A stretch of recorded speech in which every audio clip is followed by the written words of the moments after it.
जो पारो जो कह लें कि रनवे थी भूटान की, जनाब दुनिया में 2024 तक सिर्फ 50 ऐसे पायलट थे जिनके पास यहाँ पे लैंडिंग करने की इजाज़त थी।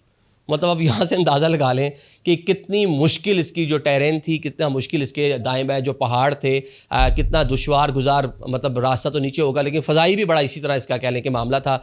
ये 182 फीट की बुलंदी के ऊपर ये रनवे है। अब इसकी आप मरी शरी को ज़रा रखें, 555 हाइट है उसकी, और ये उसको हिसाब से ज़रा लगा लें कि पाकिस्तान के हिसाब से कितनी हाइट बन जाएगी।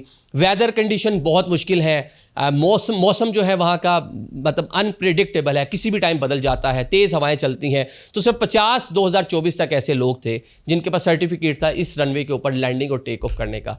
तो जो ये बादशाह साहब हैं, इन्होंने जनाब सोचा कि क्यों ना मिसेस को यहाँ पे लेके जाए, तो बड़ी इन्होंने कह लें कि महारत के साथ वहाँ आकर लैंडिंग भी की। 3 से 4 रोज़ का जो इनका दौरा था वह उन्होंने सैर सपाटा भी किया, वहाँ जो कल्चरल एक्टिविटीज़ थी उनको भी देखा।